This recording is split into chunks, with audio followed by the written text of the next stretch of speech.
Welcome everyone to another top 10. I'm Old School Gamer 1971. Millie, Lloyd, everyone, hope you're all having a great day. Before we begin, if you enjoy this video, please like, comment and share.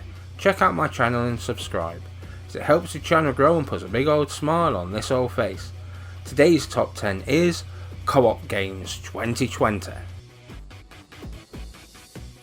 Going back to my early days of gaming, it was mainly arcade and consoles that had the multiplayer and couch co-op. On Amstrad it was normally turn-based. From Mega Drive / SNES onwards really was when it came to the fore.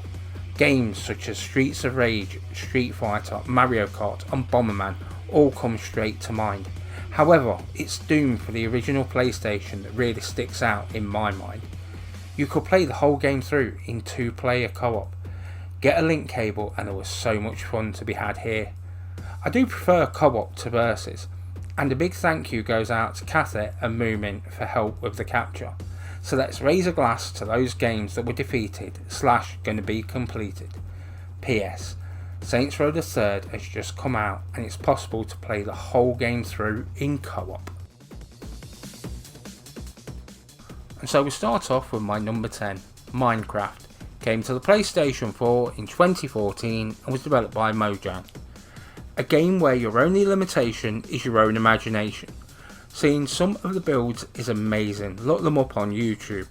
Here I have built a farm, a quarry and semi-automated crop harvester. This is myself and my niece Moomin. Yes, to get to this point has taken months. There used to be a mountain where the forest is, but it does feel rewarding. And it is fun to play multiplayer. It is the second best selling game of all time behind Tetris. We can't all be wrong. Moving on to number 9, Dead Rising 2. Came to the PlayStation 4 in 2016 and was developed by Mercenary Technology. The game I would love to get the multiplayer trophy for, but you do need to play constantly for 17 hours straight. But smashing zombie heads is just so much fun. Add in the romper suit with ice hockey mask combo. This game is pretty much tailored for me. Yes, it could maybe feel a little repetitive, but I like making the different weapons and there is a lot to create. Getting that trophy for smashing over 72,000 zombies in one playthrough, let the bloodbath begin. Number 8, Dead Island Remastered. Came to the PlayStation 4 in 2016 and was developed by Techland. I will start off by saying that this game has its faults, and yes, Dying Light is the better game. But without Dead Island, Dying Light would not exist. Plus, I think that most of the criticism exists because the game could never live up to that trailer. Play for a while, and you might just find yourself enjoying the game.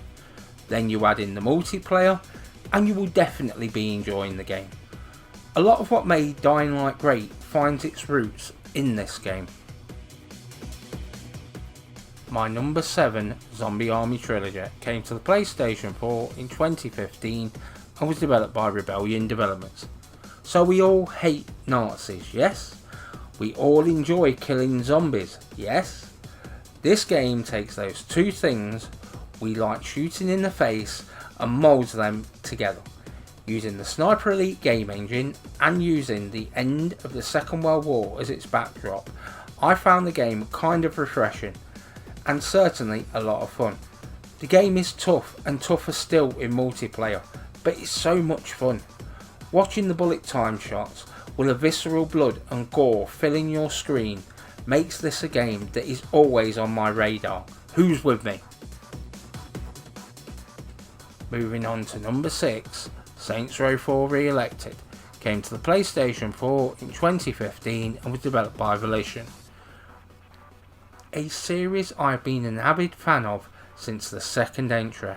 As GTA became more serious, Saints Row the 3rd turned up the craziness. This is so much fun in single player, but adding the multiplayer, there is hours of fun to be had here. The game has superpowers. A lot of the game is based in a computer simulation. It is a pity the whole game cannot be played in 2-player, because then the game would have ranked higher.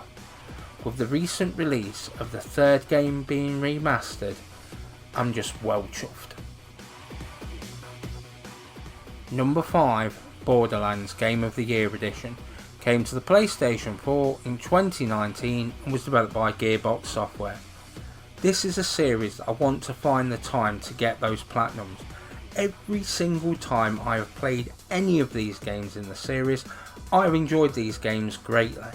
But when I played this recently with Kathy, really drove home how great this game is.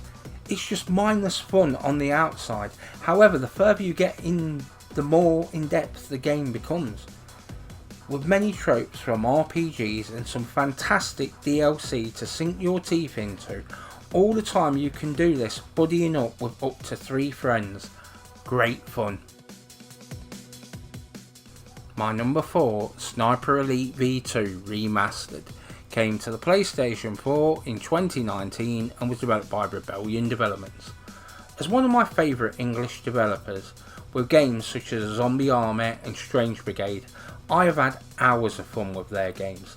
This series to me is just fantastic. With the slow motion kill shot camera, to me this puts this head and shoulders above its competition. Adding the multiplayer, it just magnifies it. Having to go and save your downed comrade, setting traps to catch the enemy unawares, working together to make your way through the missions, I cannot recommend these games enough. My number 3, Far Cry 5, came to the PlayStation 4 in 2018 and was developed by Ubisoft. Now this was going to be about the Zombies DLC, but then we played Far Cry 5 first and it became that instead. Being able to play this game all the way through in multiplayer is just fantastic. Also, taking your character from your game to somebody else's game gives you a chance to show off some outfits. It sort of gives you bragging rights. With explosives, wingsuits and parachutes, there's hours of fun to be had here. Easy to lose hours in this game. Certainly is, more the merrier. Moving on to my penultimate entry, World War Z, came to the PlayStation 4 in 2019 and was developed by Saber Interactive.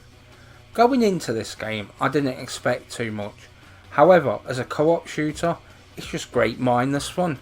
There is a lot going on screen in this game. The swarms are both large and as fast as hell, and once it gets going, it doesn't seem to let up. Each level has objectives for you to fulfill, and pretty much kill anything that moves. This gets even better in multiplayer. You will need to work as a team once it gets busy, and it can become tough at times. Great mindless fun and some damn fine levels to cause carnage in.